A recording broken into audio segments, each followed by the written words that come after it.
I'm joined with Eoin Maguire today, owner of Oneword Coffee Shop, the new coffee shop in Dundalk. Yeah, how do you go from the design in your head to the coffee shop? For a while it was just writing on a page. So to say this is exactly, like each part of the shop's exactly what I wanted, it's not. There's things in this that I wouldn't have even planned on having, that I'm happy that I have. Yeah. But in terms of the vibe, or whatever you want to say, I wanted to create, it is, what would you say? It's being portrayed in the first 6 weeks. Yeah.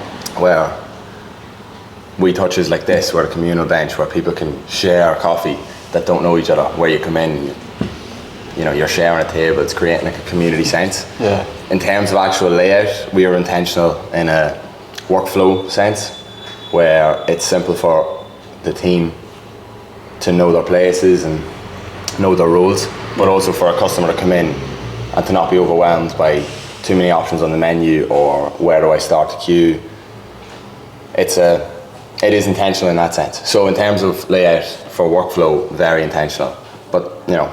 And how important was the previous places you worked, or different coffee shops you went to? How important was that in your? Extremely important. Yeah. Like, I've done 3 years here in Dundalk in custom coffee. Yeah. Just over that. That gave me, like, my time there made me realise probably what I wanted to do. Yeah. So I started working just to make money, because I was just interested in just getting out working. Yeah. And then after that, I realised I really enjoyed working with people, with the public, serving the public.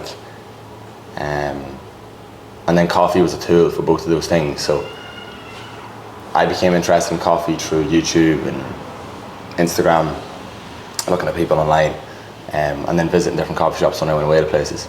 It became a hobby more than anything. As time went on, then I wanted to move on. Went to Evelyn in Drogheda, where I learned more specifically specialty coffee, and through Evelyn made a lot of contacts with different people in the industry, which again furthered my confidence in coffee and taking on something like this. Yeah, that niche in specialty coffee, was that important to have maybe something different to show for yourself as a coffee owner? Or?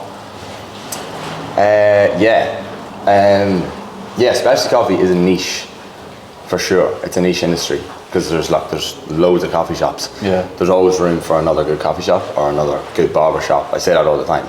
So when people say, there's too many of something, you can always have room for another good one. Specialty coffee though it's a cool niche. It's a much more intentional sort of process. If I was to open my own coffee shop, one of my worries would be, who's going to be around me, who's going to be helping me serve. You mentioned Aaron Taft before the interview. How important is he? I think you worked with him previously. How important is sort of having someone else who's just the same ability, if not better, you know? Yeah. How important I said is that, Aaron's vital, like, as any other member of the team. Everyone has their roles and we do it very well. But Aaron, I worked with Aaron in Evelyn in Drogheda. And you know, he's just very talented. He's really hard worker, really reliable. So like having him alongside me has been great. But as for everyone's been really, really good. I say like it's like a football team. Like we know, like just knowing football and playing football. I say not everyone has to score the goals. You know what I mean? Yeah. You can share the responsibilities. Everyone has different roles, but if everyone does their role right, you'll win the game. Yeah. You know, so each day that's just kind of the way we kind of look at things. Yeah. And how do you stand out as a coffee shop? You know, like you mentioned that there was a few coffee shops in town. Obviously you have the giants like Costa. You know, like how do you stand out and maybe lean more towards community and the vibe of the place? To be honest, I like to see everyone in any industry locally succeed. It's great. Like for me, I don't look at competition. I think personally I just focus on what can we do to make ourselves better. Can we build ourselves up rather than tearing someone else down? It's not about that. When it comes to big corporations and likes of Costa and Starbucks, like they're always going to be around. I'd love to see it come to a stage where they're no longer needed in smaller towns. Where local businesses, local entrepreneurs can flourish because all the community and all the people around them are going towards them and giving their money and their time to those businesses. I think it's just much better, and it keeps the money in the community. Yeah, like Yeah. I think for me personally, I just focus on myself and what can we do to build a certain. Yeah. So you don't see it as sort of, I want to be the best coffee shop in Dundalk. You see it more like, how can I help the coffee scene in Dundalk? How can I? There's a bit of both. Yeah. Like of course, like it'd be great to see another coffee shop set up and bring things on again and raise standards. Yeah. But your still aim is to be the best. To be the best. To be the best you can be. Yeah. If that means you're then the best, or you're the best in the country, or you're best, it's everyone's gonna have their opinion. You can't say, oh, they're the best, he's the best. Everyone's gonna have their own opinion based on that. But if we can do our best to be as best as we can be, then that's the aim, completely. What gave you the confidence to own a coffee shop at 20 years old? Because like I said, like a lot of people think, alright, what's going to be my job now till 30, and then I can open my own business. How did you sort of get out of that mindset? That'd be very common in people. How did you think a bit differently? How did I get out of that? Like, was leaving did you find that sort of valuable to you, or did you know that was never going to be sort of I knew college, kind of after TY that I didn't want to go to college. Yeah. But I'd still say leaving cert had some value. Yeah. Like, I wanted to do the leaving, to get a decent leaving, because in case I ever needed it, because like this was my aim, I knew, leaving school. But who was to say that in 3 or 4 years' time that I'd lost the love and might want to do something else? Like I might have needed to go to college. Yeah. I'd never knock it. There's still value in the leaving cert or in exams or in college for certain people. Yeah. Maybe it's discipline or structure or routine. Some people thrive off having that. I personally wouldn't. That's why I didn't do it. What was your original question there, actually?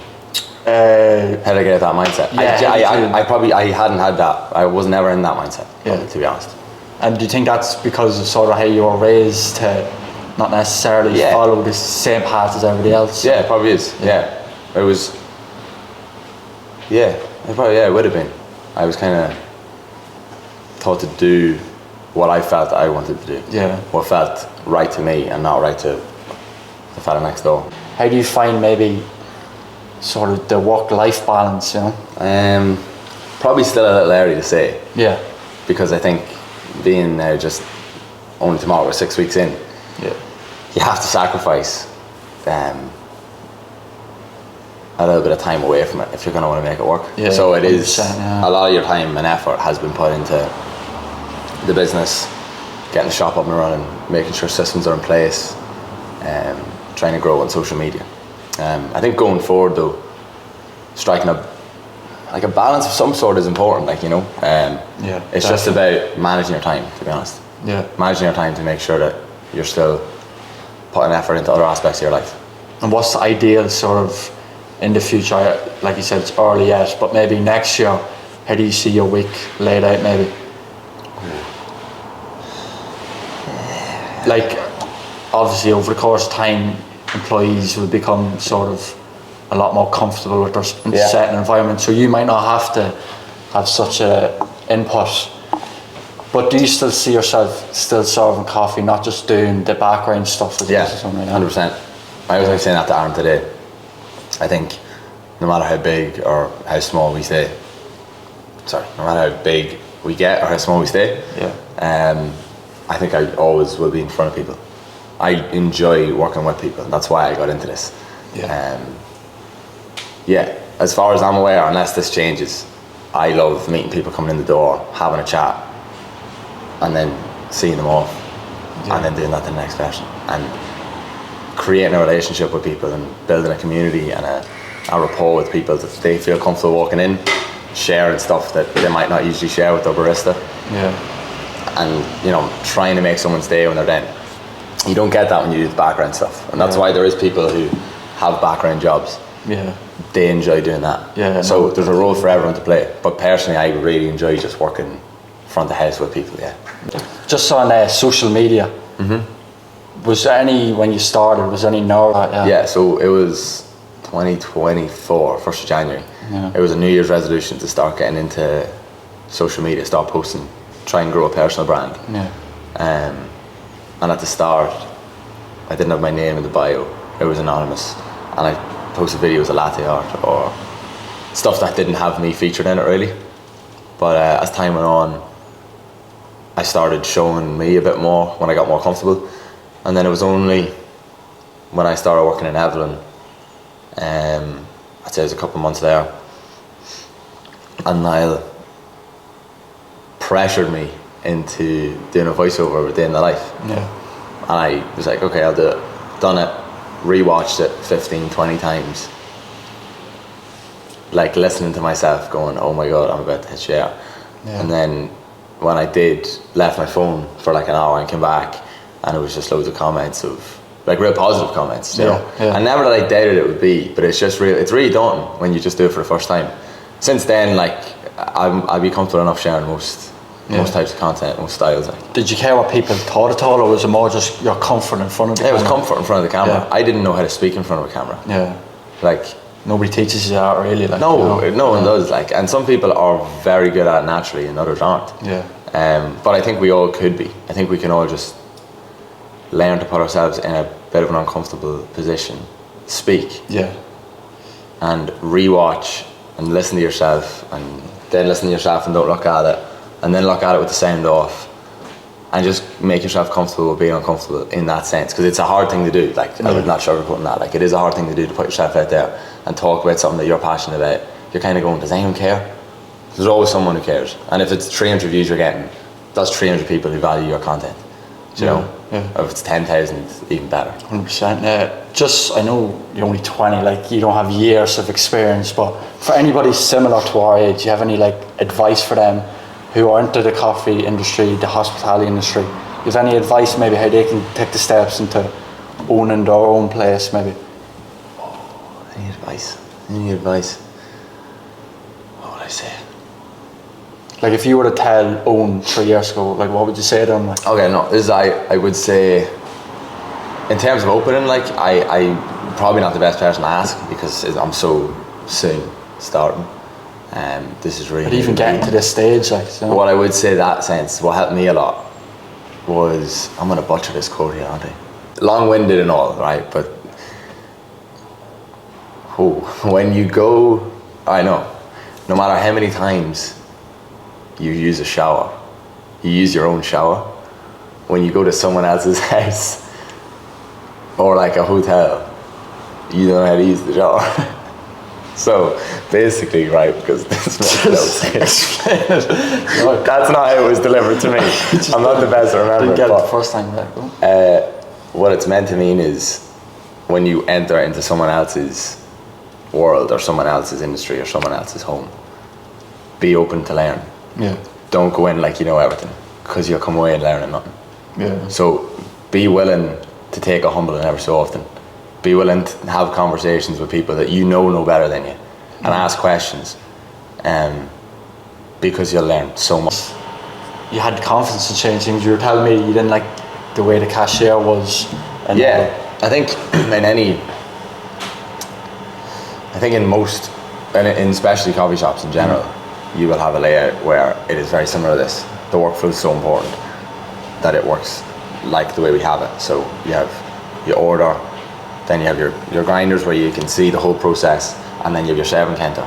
But it means that there's engagement throughout the whole process, and that the customer can see what's going on. I never have to turn my back on a customer. I can speak to them the second they walk in the door and the second they leave. Yeah. Owen, thanks very much, and best luck for everything. Thanks, Sean. Always.